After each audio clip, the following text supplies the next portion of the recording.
Every week there is a new headline. Layoffs are happening. Sometimes tech companies, sometimes non tech roles, sometimes startups, and every time this silent villain is AI.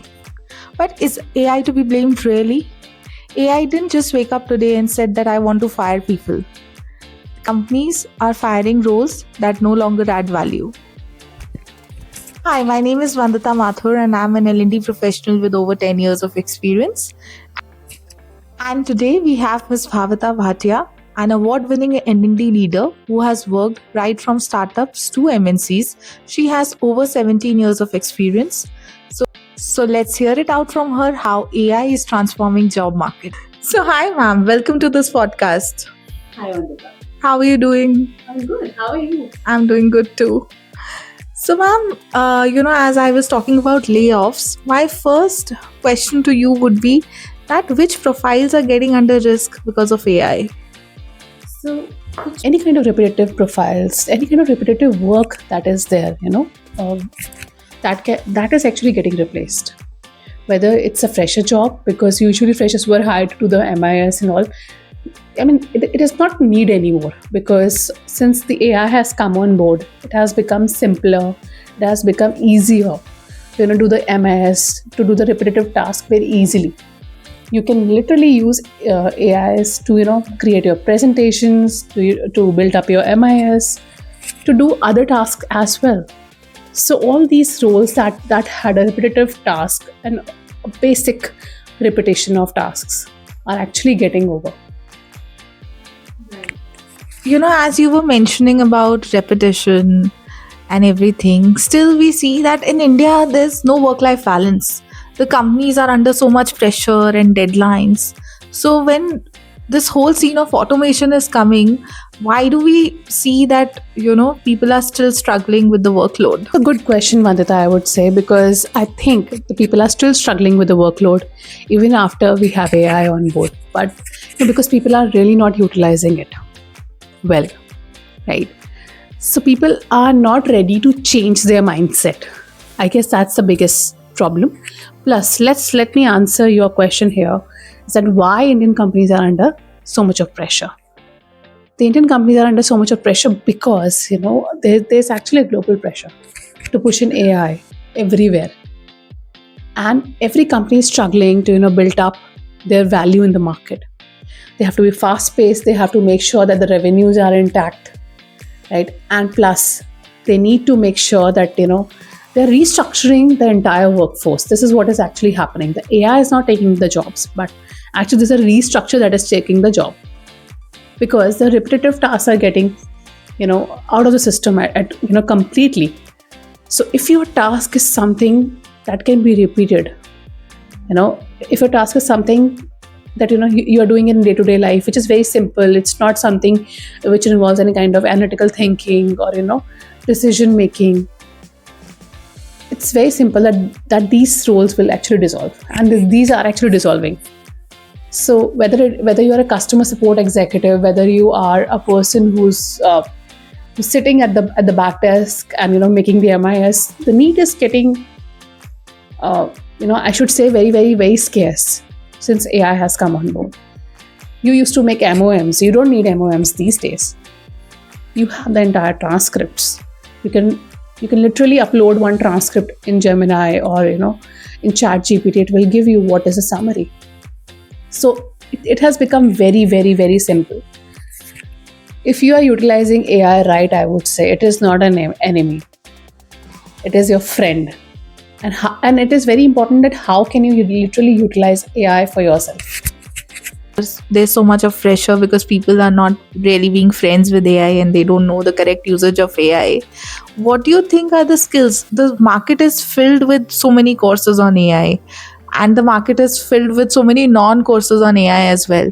So what do you think are the skills which are becoming obsolete and people should not do it at all? So to begin with, AI is not just taking away the jobs, as I just told you. It's just taking away the repetitive tasks, right? So anything that is getting repetitive, for example, you are in a data entry role, it's not required anymore, right? So the skills like data entry operator, or not thinking analytically, whether you are not in a decision making role, or you are not thinking from the shoes of your stakeholder, anywhere, all these skills that you are not having, I would say, your job is not portraying every day, they are becoming obsolete. So from my standpoint, I think a general, a manual quality assurance person is not required these days. You can really do the audits through the checklist. There's very less manual intervention needed anywhere. It's all apps, and now AI tells you what to do next, right? So it has become very simple. And for an example, let me give you an example. If you have been into a customer support role, right? So this role has really evolved, right? You would see all the chatbots around you. Now chatbots can do the thinking also. Earlier it used to be just filled in answers. Okay, you do this, you do that. But now, since the AI has come on board in these chatbots, the inbuilt systems, they are doing a thinking job for us, right? So the roles that are behind the scenes, there used to be like hundreds and hundreds of people sitting answering the chats, or having a customer call. They're not required, right? Their roles are becoming obsolete. Those who are just doing a manual entry anywhere, those who are doing any kind of manual work, they are they are actually at most risk. And believe me, some of these people who are actually sitting into their jobs from very, very long time have not upgraded themselves in the due course of time, since they don't know what is AI. They don't know how to utilize AI for themselves and for the betterment of the organization, I would say. They are becoming obsolete. There are some folks you would see, sitting at a leadership level, but are not ready to upgrade themselves. They are going to get obsolete. So these are some of the critical job roles, that will actually become obsolete if they are not till now. The 2026 is bringing it, I would say. I think the most interesting part in this was that the leadership roles, if they don't upgrade themselves, even they're going to get obsolete. So it's a one out for everyone. So in continue to that, my next question would be, now what should job seekers look up to? What skills should they upgrade themselves with so that they are able to get some kind of job which pays them well and gives them a future? Okay. So to answer your question, Vandita, I think some of the key skills are, number one skill, which is being rated by World Economic Forum Future of Jobs report, is also analytical thinking. That's top skill that you can really build on, which means an ability to break down a problem, into smaller pieces, understanding it well, doing a root cause analysis, and coming up with some sort of data-backed decision and a logical decision, which can really change the things around, which can really turn the things around. That's what I believe is one top skill that people should have. Then the other one is the critical thinking, learning agility. You should be able to learn day in and out. Right now, the game is on, right? With the AI coming on board, I think everyone should really focus on getting these skills, building these skills on. Learn AI. It will help you in your job, day-to-day, life, I would say. I will give you one simple example. There used to be like hundreds, 200, 300 pages of reports. And we L&D professionals actually used to read a lot. We are tend to. Yes. We are tend to do a lot of research, right? And when we do research, it's like, you are actually utilizing so much of data sets. You're seeing so much of data sets around you. And you're trying to, navigate through smaller things as well, right? So now we use LM Notebook. It's a tool by Google.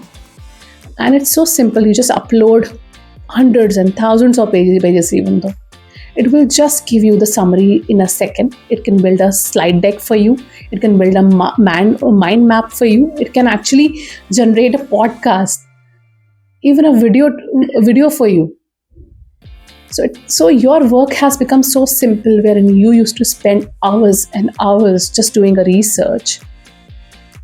Now AI is doing all for you. And that same task, when I used to literally spend around 3-4 days of my time doing the entire research and coming to a conclusion, it is just taking me 3-4 minutes. Imagine the kind of time saved and the productivity we are getting from AI.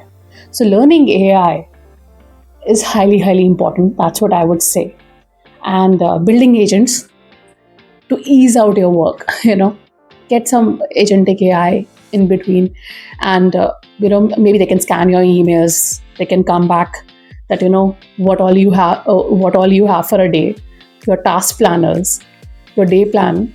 Everything gets automated. Your life can get little simple. That's what I would really say if you use the AI right.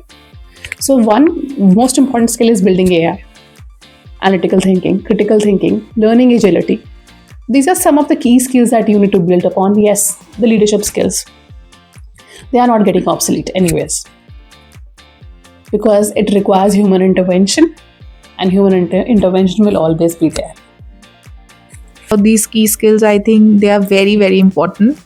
And yes, empathy and understanding, emotional intelligence cannot be replaced. But again, further to this question, I would like to ask one more question. This is a corporate ladder and competition and everything. So, what are these smart professionals actually doing that they're getting so much of success? Is that one thing the smart professionals are actually building on the skills that they need for the future, right? And they understand that AI is their partner, not a threat. So it depends on your mindset, how you are taking it, how you would like to carry forward with the AI. If you're thinking that it's a threat, it is again, change your mindset towards this thing, I need to be fearful from it. But that's not the thought process that one should carry. As I just gave you an example, it is saving hours and hours of time. Can you utilize that time wisely somewhere else? Maybe strategizing, planning, showing a data-driven approach. It depends on your mindset completely. So these smart professionals are actually taking AI as their best friend. Second thing, so they're moving closer to a decision-making role, which is where they need to apply their own problem-solving skills. They need to apply the critical thinking, analytical thinking, and they are approaching towards a decision-making role, which cannot be replaced by AI. It will require always a human intervention, right? As emotional intelligence is also a very important piece from the human side, I would say. So, while making any kind of decision, emotional intelligence plays a very big role, not only data. Yeah? So both amalgamate and come up as a decision-making role, I would say. So the third point, I would say, building T-shaped skills, which is building up your core expertise, bringing up your core expertise, and plus, having a broader understanding of the business and the tech that is coming up. Keep yourself updated. There's so much of tech news every time. There's so much of upgrade coming in AI, day in and out. Every day it is getting upgraded. We even don't know what is coming next, right? The world has become so fast-paced. You have to be fast-paced with it. You have to match that. That's what I would say. So, in continuity to the earlier question, I'm now going to ask you a very, very sensitive question, which is, we are seeing that people are getting laid off every other day. We see it in the news, we see it in the papers. So, and people around us are also getting laid off.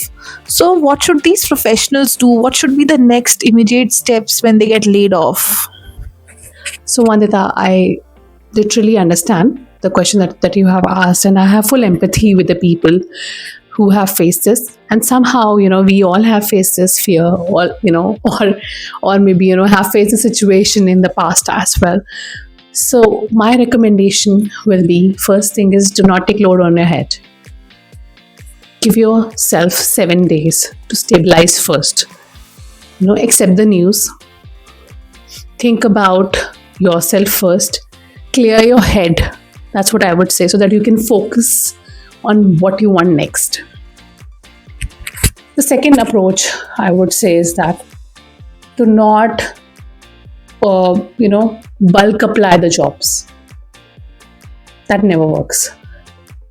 We think that there are 100 jobs coming in, let's apply for everything. It doesn't work that way. It's better that you build up your ATS friendly CV, which is application tracking system friendly CV, with the right keywords according to your profile, and then you apply for the jobs that are much more relevant for you. But before applying for the job, my second take would be is that do your own skills analysis. Understand what all skills are lacking in you, right? What is the need for the future? Start building them for yourself. Maybe pivot the role. Doesn't matter. It doesn't harm to pivot the role. You build up on those skills that are required and pivot the role. It's not important if I'm in L&D, I have to stick in L&D. No, it's fine. If something this happens with me, I would prefer to move into another role. I would prefer to, understand or think about other roles which can be the future. Learn new skills, move on. And the most important thing is build up your CV like that. Use the right keywords. Customize the CV as and when required for those roles. And I know it's not easy. The financial burden is always there, and your head is always spinning around that, you're not mentally sound after hearing such a news. But try to give some time to yourself so that you can concentrate on the right thing. Otherwise, you will be hassled, your mind will not be clear, you will not know what to do next. You will not be able to plan. So plan and then act. That's what I would say. Thank you so much. I think flexibility is the new key with AI.